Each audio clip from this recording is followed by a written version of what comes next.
जीवन क्या है? क्या यह केवल जन्म से मृत्यु तक की यात्रा है या हर क्षण में खुलती हुई एक गहरी प्रक्रिया? ये पुस्तक हमें सिखाती है कि जीवन को समझने के लिए किसी सिद्धांत, किसी गुरु, किसी मान्यता पर निर्भर होने की आवश्यकता नहीं है। जीवन को समझने के लिए स्वयं को समझना आवश्यक है। और स्वयं को समझना किसी किताब का अध्याय नहीं, बल्कि हर दिन, हर पल की जागरूकता है। मनुष्य का मन स्मृतियों का संग्रह है। जो कुछ हमने देखा, सुना, सीखा, सहा, वही हमारा मन बन जाता है। हम वर्तमान को भी अतीत की दृष्टि से देखते हैं। इसी कारण हमारे संबंध संघर्ष बन जाते हैं, हमारा प्रेम अपेक्षा में बदल जाता है और हमारा भय वास्तविकता से बड़ा हो जाता है। जब तक मन अतीत के बोझ से मुक्त नहीं होता, तब तक वो सत्य को नहीं देख सकता। सत्य कोई विचार नहीं है, सत्य वह है जो अभी है। हम अपने जीवन को सुधारने के लिए निरंतर प्रयास करते रहते हैं। हम बेहतर बनना चाहते हैं, पाना चाहते हैं। सम्मान में संघर्ष नहीं है। जब हम किसी आदर्श की ओर भागते हैं, तब हम अपने वर्तमान को अस्वीकार कर देते हैं। ये अस्वीकार ही भीतर विभाजन पैदा करता है। एक हिस्सा कहता है कि मैं जैसा हूं वैसा ठीक नहीं हूं। दूसरा हिस्सा किसी कल्पित छवि को पाने के लिए संघर्ष करता है। यही आंतरिक द्वंद्व दुख का मूल है। ध्यान का अर्थ किसी विधि का अभ्यास नहीं है। ध्यान का अर्थ है पूर्ण जागरूकता। जब आप पेड़ को देखते हैं, बिना नाम दिए, बिना तुलना किए, बिना विचार जोड़े, केवल देखते हैं, तब वह देखना ही ध्यान है। जब आप अपने क्रोध को बिना उसे दबाए या उचित ठहराए देखते हैं, तब वह देखना ही ध्यान है। ध्यान कोई अभ्यास नहीं, बल्कि जीवन की निरंतर सजगता है। भय मनुष्य के जीवन का बड़ा हिस्सा है। हम भविष्य से डरते हैं, असफलता से डरते हैं, अकेलेपन से डरते हैं, मृत्यु से डरते हैं। भय तब उत्पन्न होता है जब विचार समय के साथ जुड़ जाता है। विचार कहता है कि कल क्या होगा, स्मृति कहती है कि पहले क्या हुआ था। इसी मानसिक समय में भय जन्म लेता है। यदि आप भय को समझना चाहते हैं, तो उसे भागकर नहीं, बल्कि पूरी स्पष्टता से देखना होगा। जब आप भय को देखते हैं, बिना उसे बदलने की कोशिश किए, तब वह अपनी पूरी संरचना खोल देता है। प्रेम क्या है? क्या प्रेम इच्छा है? क्या प्रेम स्वामित्व है? जब हम कहते हैं कि मैं तुम्हें प्रेम करता हूं, तो उसके पीछे अक्सर अपेक्षा छिपी होती है। हम चाहते हैं कि सामने वाला हमें समझे, हमें महत्व दे, हमें न छोड़े। यह प्रेम नहीं, निर्भरता है। प्रेम तब संभव है जब मन स्वतंत्र हो। जहां ईर्ष्या है, तुलना है, वहां प्रेम नहीं हो सकता। प्रेम कोई भावना नहीं जिसे हम पैदा करें। प्रेम तब प्रकट होता है जब मन भय और स्वार्थ से मुक्त होता है। संबंध हमारे जीवन का दर्पण है। हम अपने बारे में जो कुछ भी जान सकते हैं, वो संबंधों के माध्यम से ही जान सकते हैं। जब कोई हमारी आलोचना करता है और हमें चोट लगती है, तब वह चोट हमारे भीतर की असुरक्षा को उजागर करती है। जब कोई हमारी प्रशंसा करता है और हमें खुशी मिलती है, तब वह हमारी मान्यता की भूख को दिखाता है। यदि हम संबंधों को समझ लें, तो हम स्वयं को समझ सकते हैं। मनुष्य निरंतर तुलना करता है। वो स्वयं को दूसरों से बेहतर या कमतर मानता है। यही तुलना प्रतियोगिता को जन्म देती है और प्रतियोगिता ईर्ष्या और भय को। समाज ने हमें सिखाया है कि तुलना आवश्यक है, तभी प्रगति होगी। पर क्या आंतरिक शांति तुलना से आती है? जब आप स्वयं को किसी से कम मानते हैं, तब दुख होता है। जब अधिक मानते हैं, तब अहंकार आता है। दोनों ही अवस्थाएं अशांति हैं। स्वतंत्रता का अर्थ नियमों का विरोध नहीं है। स्वतंत्रता का अर्थ है भीतर की स्पष्टता। यदि आप किसी आदत के गुलाम हैं, तो आप स्वतंत्र नहीं हैं। यदि आप किसी विचारधारा से बंधे हैं, तो आप स्वतंत्र नहीं हैं। स्वतंत्रता तभी है जब मन किसी भी निष्कर्ष से चिपका ना हो। निष्कर्ष मन को जड़ बना देते हैं। जीवंत मन वह है जो हर क्षण नया देख सके। शिक्षा का उद्देश्य केवल नौकरी पाना नहीं होना चाहिए। शिक्षा का वास्तविक उद्देश्य है मन को समझना। यदि मन भय, लालच और तुलना से भरा है, तो वह चाहे जितनी भी डिग्रियां प्राप्त कर ले, भीतर से असुरक्षित रहेगा। सच्ची शिक्षा वह है जो व्यक्ति को स्वयं को देखने की क्षमता दे। जब विद्यार्थी अपने मन की गतिविधियों को समझता है, तब वह सच में बुद्धिमान बनता है। बुद्धिमत्ता ज्ञान का संग्रह नहीं है। ज्ञान आवश्यक है, पर ज्ञान सीमित है। बुद्धिमत्ता तब जन्म लेती है जब मन अपनी सीमाओं को पहचानता है, जब आप स्वीकार करते हैं कि आप नहीं जानते, तभी सीखने की शुरुआत होती है। जो मन पहले से भरा हुआ है, मृत्यु जीवन का अंत नहीं, बल्कि जीवन की निरंतरता का हिस्सा है। हम मृत्यु से इसलिए डरते हैं क्योंकि हम अपने मन निरंतर किसी सहारे की खोज में रहता है। वो चाहता है कि कोई उसे दिशा दे, कोई उसे बताए कि क्या सही है और क्या गलत। पर जब मन किसी बाहरी अधिकार पर निर्भर हो जाता है, तब उसकी अपनी देखने की क्षमता कमजोर हो जाती है। अधिकार सुरक्षा देता हुआ प्रतीत होता है, पर भीतर भय को बनाए रखता है, क्योंकि जहां अनुसरण है, वहां स्वतंत्र खोज नहीं है। यदि आप सत्य को जानना चाहते हैं, तो आपको स्वयं देखना होगा। किसी के अनुभव को अपनाने से अनुभव आपका नहीं बन जाता। हम आदतों में जीते हैं। सोचने की आदत, प्रतिक्रिया की आदत, बोलने की आदत। आदत मन को यांत्रिक बना देती है। जब प्रतिक्रिया स्वचालित होती है, तब उसमें समझ नहीं होती। यदि कोई आपको अपमानित करे और आप तुरंत क्रोधित हो जाएं, तो वह आदत है। यदि आप उस क्षण को पूरी सजगता से देखें, तो आप पाएंगे कि क्रोध एक प्रक्रिया है।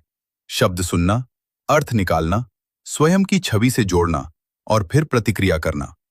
इस पूरी प्रक्रिया को देखना ही परिवर्तन है। परिवर्तन किसी संकल्प से नहीं, बल्कि देखने से आता है। इच्छा मनुष्य की सबसे शक्तिशाली प्रेरणा है। इच्छा किसी वस्तु, व्यक्ति या अनुभव को पाने की आकांक्षा है। इच्छा तब जन्म लेती है जब हम किसी वस्तु को देखते हैं, उसे स्पर्श करते हैं या उसकी कल्पना करते हैं और फिर उसे पाने की भावना उठती है। देखने और चाहने के बीच एक सूक्ष्म अंतराल होता है। यदि उस अंतराल में जागरूकता हो, तो इच्छा की पूरी संरचना समझ में आती है। इच्छा को दबाना संघर्ष है। इच्छा को समझना स्वतंत्रता है।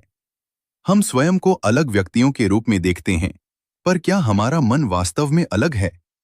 भय, दुख, ईर्ष्या, आनंद, ये सभी अनुभव सार्वभौमिक हैं।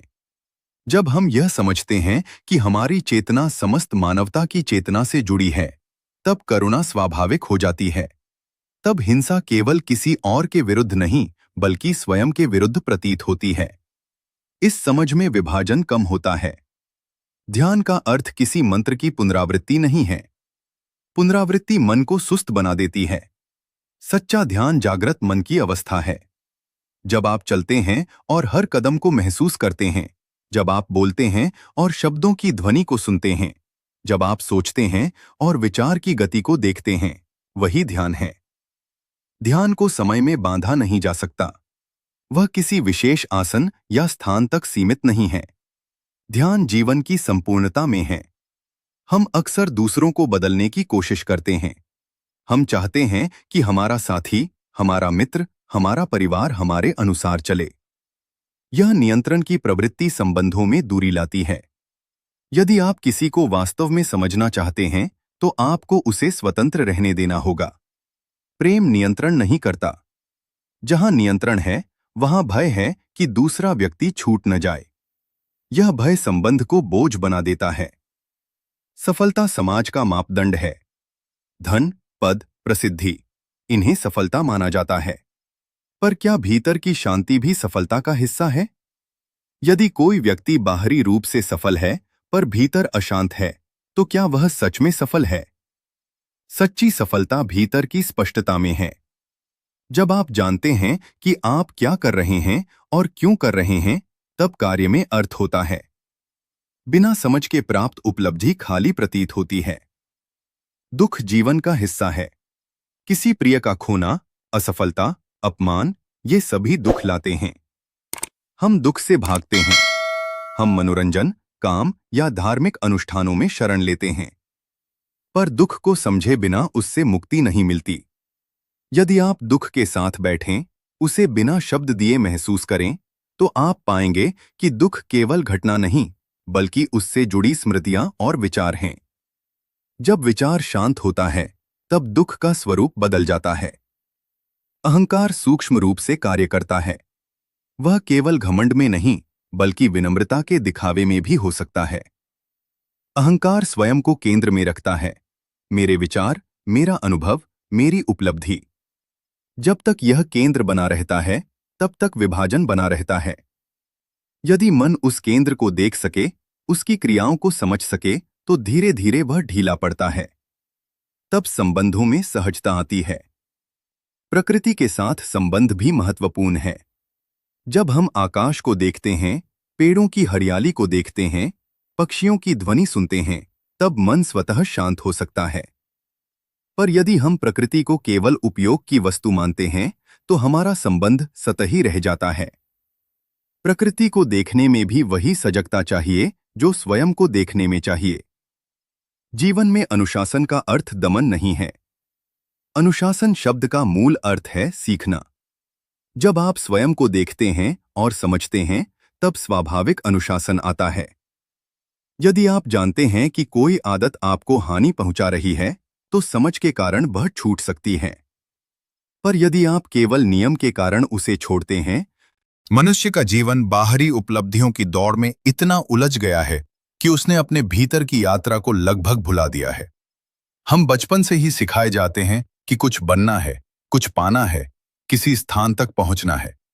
यह बनने की प्रक्रिया ही मन का मूल ढांचा बन जाती है। हम कहते हैं, मैं अभी पर्याप्त नहीं हूं, मुझे कुछ और बनना है। यही विचार निरंतर असंतोष को जन्म देता है। यदि आप इस बनने की प्रवृत्ति को ध्यान से देखें, तो पाएंगे कि यह तुलना पर आधारित है। तुलना से ही आदर्श बनता है और आदर्श से ही संघर्ष। जब तक यह संघर्ष चलता रहेगा, तब तक शांति संभव नहीं। मन हमेशा सुरक्षा चाहता है। वो चाहता है कि संबंध स्थायी रहें, संपत्ति सुरक्षित रहे, पहचान मजबूत रहे। पर जीवन अस्थिर है। हर संबंध बदल सकता है, हर स्थिति बदल सकती है। इस अस्थिरता से डरकर मन विश्वासों का सहारा लेता है। वो किसी विचारधारा, किसी परंपरा, किसी पहचान से चिपक जाता है। ये चिपकना अस्थायी राहत देता है, पर भीतर गहरी असुरक्षा बनी रहती है। यदि हम असुरक्षा को ही समझ लें, उसे स्वीकार कर लें, तो शायद विश्वास की आवश्यकता कम हो जाए। अवलोकन जीवन की सबसे बड़ी कला है। हम देखते तो हैं, पर क्या सच में देखते हैं? जब आप किसी व्यक्ति को देखते हैं, तो क्या आप उसे वैसे ही देखते हैं जैसा वह है, या अपनी धारणाओं के माध्यम से देखते हैं? यदि वह आपका मित्र है, तो आप उसके प्रति नरम होते हैं। यदि वह आपका विरोधी है, तो कठोर। ये दृष्टि निष्पक्ष नहीं है। निष्पक्ष देखना तभी संभव है जब मन पूर्वाग्रह से मुक्त हो। ऐसा मन ही वास्तविकता को स्पष्ट रूप से देख सकता है। मन की संरचना स्मृति पर आधारित है। स्मृति आवश्यक है भाषा सीखने के लिए, काम करने के लिए, तकनीक समझने के लिए। पर जब स्मृति संबंधों में हस्तक्षेप करती है, तब समस्या उत्पन्न होती है। यदि किसी ने आपको कभी दुख पहुंचाया, तो उसकी स्मृति मन में रहती है। अगली बार जब आप उससे मिलते हैं, तो वह स्मृति सक्रिय हो जाती है। आप वर्तमान व्यक्ति को नहीं, बल्कि अपनी स्मृति को देख रहे होते हैं। इस प्रकार संबंध जीवित नहीं रहते, वे अतीत से संचालित होते हैं। हम सुख की खोज में रहते हैं। हम चाहते हैं कि सुख बना रहे। पर सुख और दुख एक ही सिक्के के दो पहलू हैं। जहां सुख है, वहां उसे खोने का भय भी है। यदि आप किसी उपलब्धि से प्रसन्न हैं, तो कहीं न कहीं यह डर भी है कि वह उपलब्धि छिन सकती है। इसलिए सुख के साथ भय जुड़ा रहता है। यदि मन सुख को पकड़ने की कोशिश न करे, बल्कि उसे आने जाने दे, तो शायद भय कम हो जाए। आंतरिक क्रांति बाहरी क्रांति से अधिक महत्वपूर्ण है। हम समाज बदलने की बात करते हैं, व्यवस्था बदलने की बात करते हैं। पर यदि व्यक्ति के भीतर लालच, ईर्ष्या और हिंसा है, तो वह चाहे जिस व्यवस्था में रहे, वही समस्याएं दोहराएगा। इसलिए परिवर्तन की शुरुआत भीतर से होनी चाहिए। यह भीतर का परिवर्तन किसी विचारधारा से नहीं, बल्कि स्वयं को समझने से आता है। शब्द और वास्तविकता अलग हैं। जब आप प्रेम शब्द सुनते हैं, तो आपके मन में कोई छवि आती है, पर वह छवि प्रेम नहीं है। शब्द केवल संकेत है। यदि हम शब्दों में उलझ जाएं, तो वास्तविक अनुभव से दूर हो जाते हैं। इसी तरह भगवान, राष्ट्र, धर्म जैसे शब्द मन में गहरी भावनाएं जगाते हैं। पर यदि हम शब्द के पीछे की वास्तविकता को न देखें, तो हम केवल प्रतीकों के साथ जीते रहेंगे। मन अक्सर भविष्य में जीता है। वह कल्पना करता है कि जब मैं यह प्राप्त कर लूंगा, तब खुश रहूंगा। यह भविष्य की आशा वर्तमान को अधूरा बना देती है। यदि वर्तमान अधूरा है, तो भविष्य भी अधूरा रहेगा, क्योंकि भविष्य भी वर्तमान का ही विस्तार है। यदि आप अभी सजग हैं, अभी संतुलित हैं, तो भविष्य की चिंता कम हो जाती है। सच्ची सुनवाई का अर्थ है बिना निर्णय के सुनना। जब कोई आपसे असहमत होता है, तो क्या आप उसकी बात पूरी सुनते हैं या बीच में ही प्रतिक्रिया करने लगते हैं? यदि हम बिना बचाव के सुन सकें, तो संवाद गहरा हो सकता है। संवाद का उद्देश्य जीतना नहीं, समझना होना चाहिए। मनुष्य का अहंकार सूक्ष्म रूप से स्वयं को श्रेष्ठ मानता है। वह कहता है, मेरा अनुभव अधिक महत्वपूर्ण है, मेरा ज्ञान अधिक गहरा है। यह भावना विभाजन को जन्म देती है। यदि हम समझें कि हर व्यक्ति जीवन को अपनी परिस्थितियों से देखता है, तो शायद सहानुभूति बढ़े। सहानुभूति समझ का द्वार खोलती है। प्रकृति के साथ सामंजस्य भी आंतरिक संतुलन से जुड़ा है। यदि मन भीतर अशांत है, तो वह बाहर भी शोषण करेगा। पर्यावरण का संकट केवल तकनीकी समस्या नहीं, बल्कि चेतना की समस्या है। जब तक मन लालच से मुक्त नहीं होगा, तब तक संसाधनों का दोहन चलता रहेगा। आत्मपरिचय स्थिर नहीं है। हम स्वयं को किसी नाम, पेशे या संबंध से पहचानते हैं, पर ये सब बदल सकते हैं। यदि पहचान बदल जाए, तो क्या आप बदल जाते हैं? या कुछ ऐसा है जो इन सबके परे है? मन की सबसे सूक्ष्म चाल यह है कि वो स्वयं को समझ लेने का भ्रम पैदा कर देता है। जैसे ही हम कुछ गहरे विचार सुनते हैं या पढ़ते हैं, हम मान लेते हैं कि हमने समझ लिया। पर समझ बौद्धिक निष्कर्ष नहीं है। यदि समझ केवल शब्दों तक सीमित है, तो जीवन में कोई वास्तविक परिवर्तन नहीं आता। वास्तविक समझ तब होती है जब आप किसी सत्य को अपने भीतर क्रियाशील रूप में देखते हैं। जब आप देखते हैं कि ईर्ष्या आपको भीतर से विभाजित कर रही है और उसी क्षण उसकी संपूर्णता स्पष्ट हो जाती है, तभी परिवर्तन संभव है।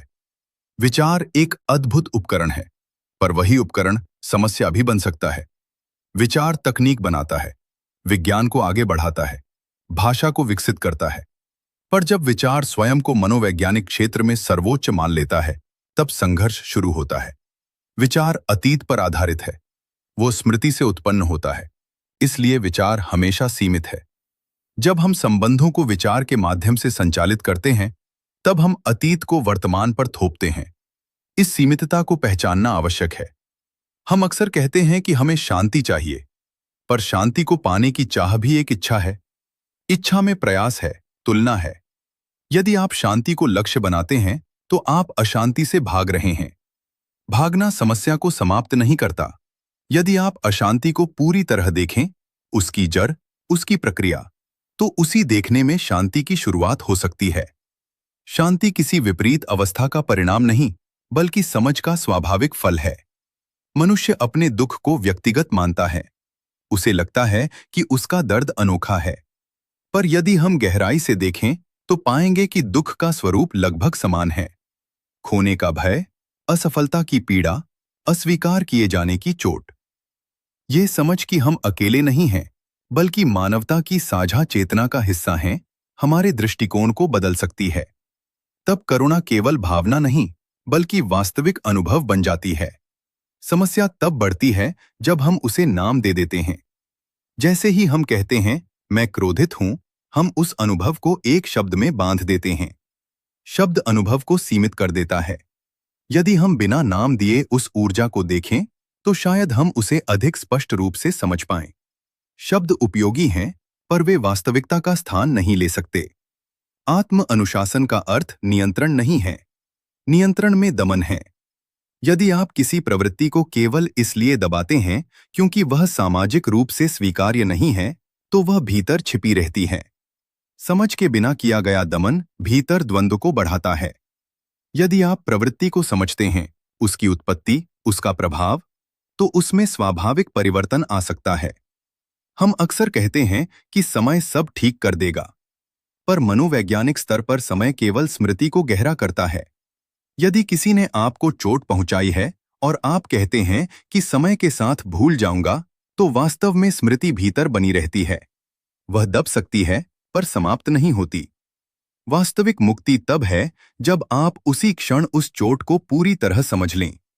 सत्य को खोजा नहीं जा सकता, जैसे हम किसी वस्तु को खोजते हैं। खोज में दिशा होती है, उद्देश्य होता है। सत्य किसी दिशा में नहीं है। वह तब प्रकट होता है जब मन पूरी तरह शांत और सजग हो। यदि मन किसी निष्कर्ष से बंधा है तो वह नया नहीं देख सकता। इसलिए खुलापन आवश्यक है। भय का संबंध केवल भविष्य से नहीं बल्कि पहचान से भी है। यदि आपकी पहचान किसी पद या संबंध पर आधारित है तो उसके खोने का भय रहेगा। यदि पहचान लचीली है तो भय कम हो सकता है। पहचान को समझना, उसकी अस्थिरता को देखना, भय को कम करने की दिशा में पहला कदम है। बुद्धिमत्ता का अर्थ केवल तर्क नहीं है।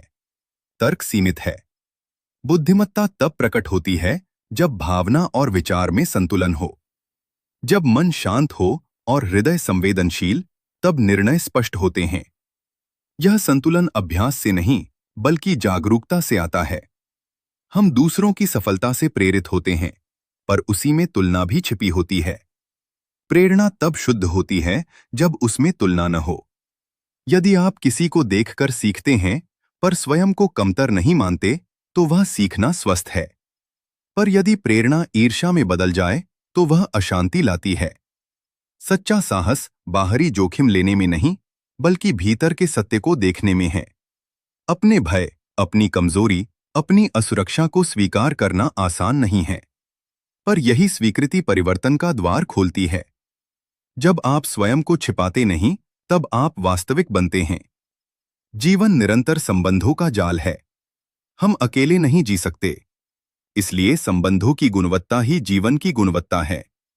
यदि संबंध प्रतिस्पर्धा, स्वार्थ और अपेक्षा पर आधारित हैं तो जीवन तनावपूर्ण होगा।